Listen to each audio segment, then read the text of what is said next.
Well, students, today we shall discuss another topic of teaching of English, that is methods of teaching English. In the teaching of English, the important issue with the teachers is which method should be used for teaching English effectively. And in a method, we come to know how should something be presented before the students or to the students. Or basically a method is a way of presenting the content to the students. And WFA Mackey says that a method determines what and how much is taught, the order in which it is taught, how the meaning and form are conveyed, and what is done to make use of the language unconsciously. So means it involves four things. When we talk that how much is taught, it means the selection. The order in which it is taught means the gradation, and how the meaning and form are conveyed means presentation, and what is done to make the use of the language unconsciously, it means repetition. So it involves four things. One is selection, second is gradation, third is presentation, and fourth is repetition. And in your syllabus there are three methods of teaching. One is translation method, second is direct method, and third is that is bilingual method. So we shall discuss these methods one by one. First of all, we shall discuss translation method. So translation method is also or known as grammar translation method, or it is also called as classical method of teaching English. And in the teaching of English as a foreign language, it has enjoyed a great reputation in the past. But at present also many teachers prefer to use this method. But in the past, Greek, Latin, French, Dutch, these types of languages, they have been taught by this method. But what translation method is? Basically, translation method means teaching the target language by translating it into mother tongue. And here each word, phrase or sentence of English is taught by translating it into mother tongue. And the philosophy behind this method is that foreign language can be best taught or learned through translation, and the learners however have to make use of certain rules and principles of grammar in order to teach English effectively through this method. Now we shall discuss what are the different principles of translation method. The first principle is that teaching of a foreign language through translation is easy, quick, and economical. And second is the structural pattern of two languages, means English and mother tongue, are compared, and this comparison makes learning more clear and firm. And third is the fundamental principle of proceeding from known to unknown is followed throughout. Means one language is already known, which is that is mother tongue, and second language, that is the target language which we are going to teach, that is called the second language, then which is unknown, and through this method we will learn. And fourth principle is that here in translation method, the knowledge of rules helps the learners to avoid any type of mistakes. So these are the four principles on which this method is based. Now we shall discuss what are the advantages of this method. The first advantage of this method is that this method is very successful in the present day classrooms where there are a large number of students in each section. And second is by telling the meaning of the word or the sentence in mother tongue, the teacher can at once make the students understand, so thus it is less time consuming, and it ensures accuracy as the meaning of each and every word or sentence is conveyed in the mother tongue, and mother tongue is already known to the students. And third is it is very reliable method for giving the students practice of reading with understanding. And fourth is, in this method, the teacher as well as the learners are able to facilitate the teaching learning process. How? Because here the mother tongue is known to the students, and teachers makes use of the mother tongue in order to make the students understand. And third is, or the next one is, that is teaching of English by using this method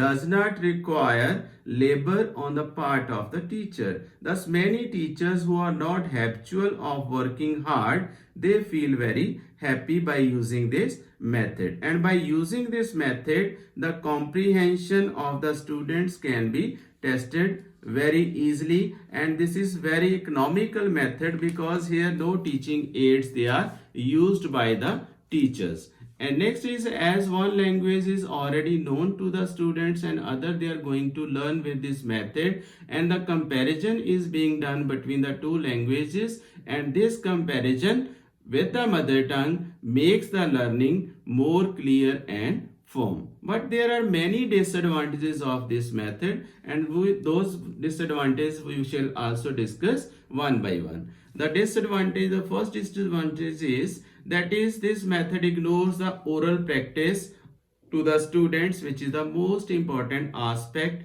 in the teaching and learning of any language. Naturally, when the oral practice is ignored, then this method does not help in improving the pronunciation of the students. And next is, in this method, reading comes first and speaking afterwards. That is very unnatural. And the translation work is always approximate, so the learner is not able to learn the things accurately. And this method is also a time consuming method, because in this method each word, phrase and sentence is taught by translating it into mother tongue. Then this method does not provide opportunity for silent reading, and it also lays more emphasis on rules of grammar, which is not very sound in teaching and learning of a language. And this method makes the students think in the mother tongue and then they translate it into English, and in many cases it may lead to many funny expressions. And moreover, this method cannot be used for teaching idioms. Idioms are a group of words which can be taught together, and whenever they are taught separately, their meanings becomes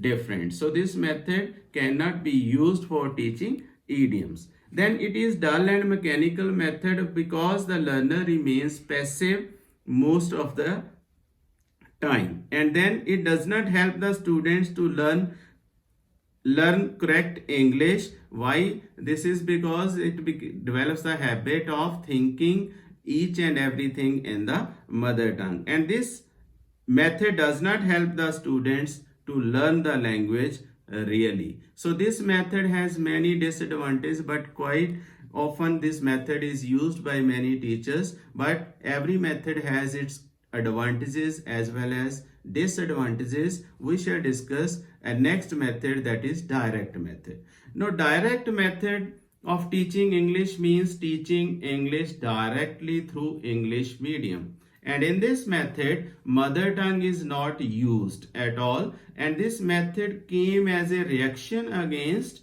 the translation method, because in translation method, mother tongue was used both by the teacher as well as the student. But here, the mother tongue is not allowed at all. And it is also called as the natural method of teaching English language. Why this is called natural method of teaching English? This is because of the fact that the learner learns the foreign language in the same way as he learns his mother tongue.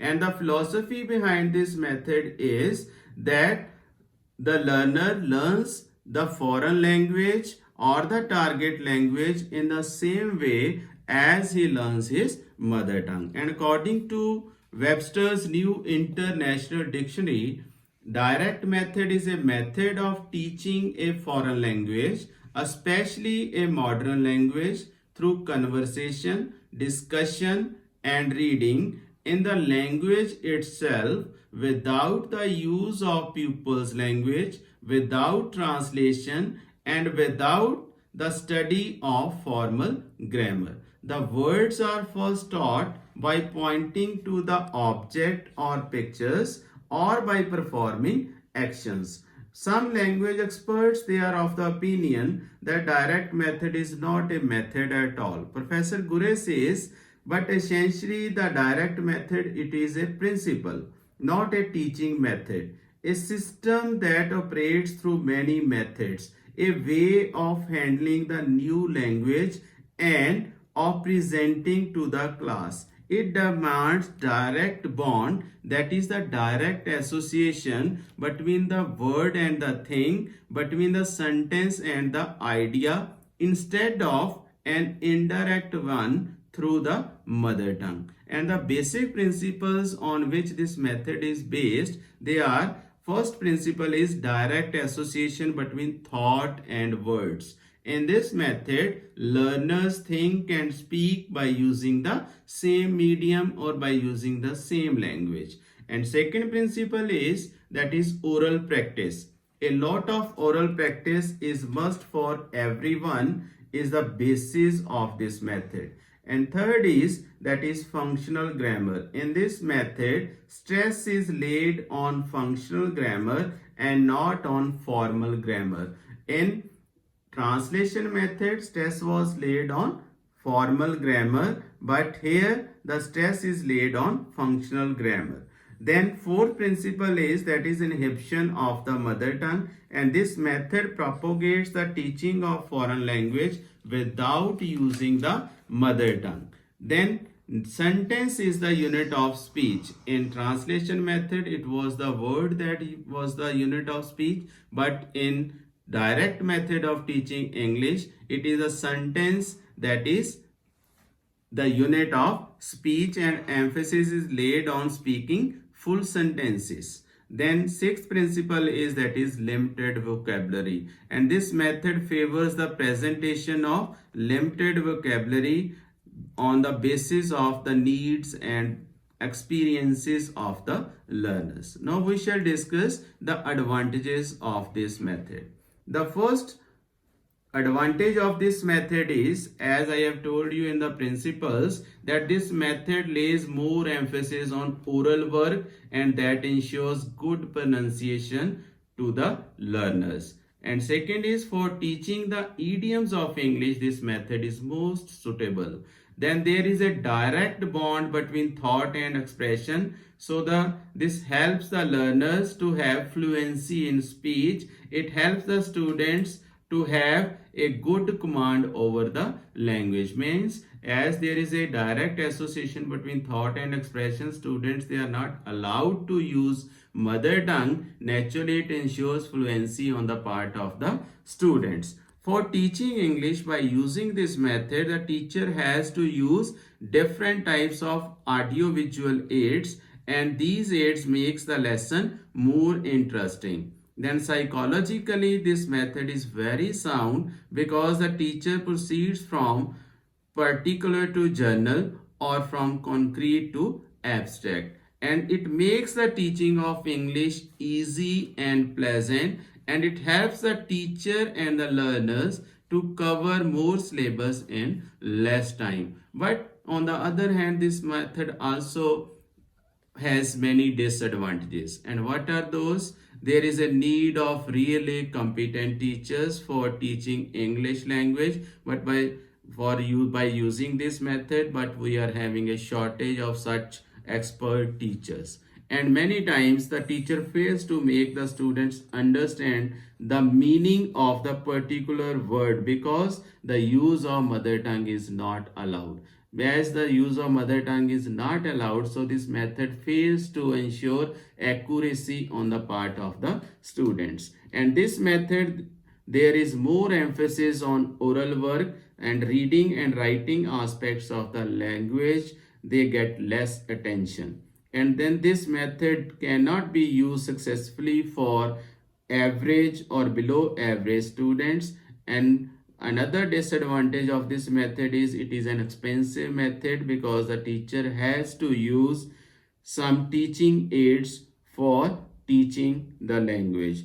And the meanings of the abstract things or abstract words cannot be taught easily to the learners by using this method. And this method does not lay emphasis on the selection and gradation of the language material, which is very important. And at the early stages, sometimes this method may fail miserably as the students may not be able to learn anything. So this method also suffers from many disadvantages. Now the next method, that is the third method, is bilingual method. As the name indicates, bi means two and lingual means language. So it is a method in which two languages are used, and this method is based on the similarities and differences which exist between the two languages.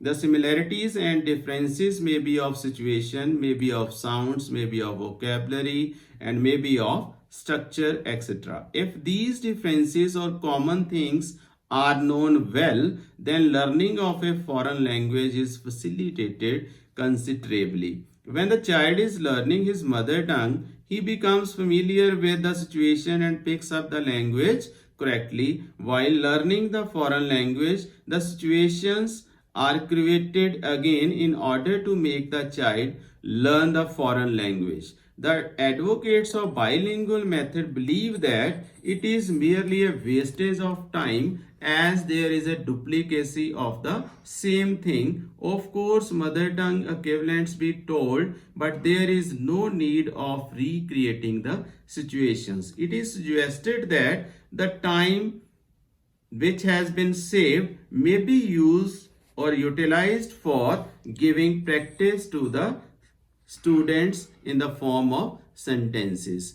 And what is the difference? You will ask and question that what is the difference between bilingual method and translation method? Because in translation method, two languages are used. One is the target language and second is the mother tongue. And in bilingual method also two languages are used. One is the target language and second is the mother tongue. The difference between bilingual method and translation method is that in translation method, mother tongue is used both by the teacher as well as the students. But in bilingual method, mother tongue is used only by the teacher. It is not used by the students. And second thing is, in bilingual method, more pattern practice is given to the student, which is not given in case of translation method. Now the advantages of bilingual method. The use of mother tongue saves a lot of time. Otherwise, the teacher will have to make use of number of devices for giving meanings of the words. Meanings and concepts conveyed in this way are better understood by the learners. And second is pattern practice is given to the learners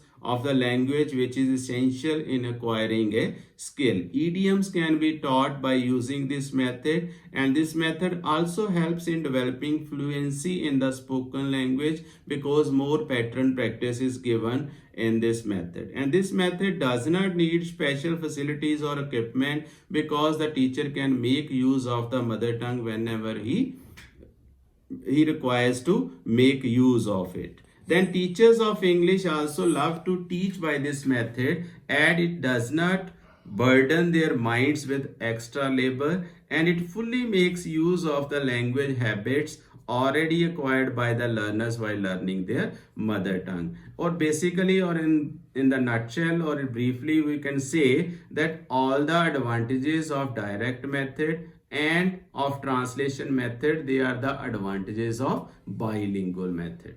Now the question is, what are the disadvantages of bilingual method? This method also has many disadvantages. These are, while contrasting the features of two languages, there is a possibility of confusion. Naturally, when you make use of two languages or you make comparison between two languages, there is a possibility of confusion. And second is, a teacher who is not good at both the languages may cut a sorry figure. And third is, the bad habit of learning everything by filtering through the mother tongue may be formed, and the method may degenerate into pure translation method if the teacher fails to handle the situation properly. Means in bilingual method, mother tongue is allowed for only for using the teachers, but this is not allowed for the students. And actually when the students start making use of mother tongue, then it will turn into a translation method. Now another question is, because you have studied now all the three methods, their principles, advantages and disadvantages. Now which is the best method? If the question comes that which is the best method out of these, now you have seen that every method has its own advantages and no method is perfect in every respect. This does not mean that we should give up the use of all these methods. We must use one method or the other, but the point to be taken care of is that a teacher should use the method as long as the method is a slave to him and he is able to do well with it. But when the teacher becomes slave to the method, the whole teaching learning work or teaching learning process becomes hodgepodge. So it is rather advisable that the teacher should adopt a eclectic or pragmatic approach, because no single approach is useful in all the situation. And the technique of teaching is important, but at the same time we must say that material is not of less importance. The success of teaching learning depends upon the technique or the method as well as the choice of the material, and the material required and method to be used for teaching always depends upon a number of factors which are mentioned as below. What are those factors which determine the selection of method? First is the learner, his age, level of learning, capacity. Then second is the teacher, his efficiency, insight, training. And third is objectives of teaching English. Fourth is class in which the study or teaching of English is introduced. Then fifth is availability of different types of aids, then size of the class, then location of the institution and social background. Thus one method will work wonders in a particular type of situation and the same way face an utter failure at some other places. It is therefore standing advice for all the teachers of language that they should be free to choose any method at any time depending upon the situation in which they are placed. And good teachers never curse the situation, the staff or the material or even the students. Whenever may be the nature of affairs or whatever may be the nature of affairs, they always come out with flying colors whenever they are put to say or put to any test of this sort. So naturally, these are the factors which determine the selection of the method, and with one method may face utter failure in one situation and other may work wonder. So you have to take care of all these factors. No method is good or bad. All methods, they are good, but you have to take care of the situation in which you are going to teach. Clear? So anything, any doubt, you are most welcome. Thank you so much.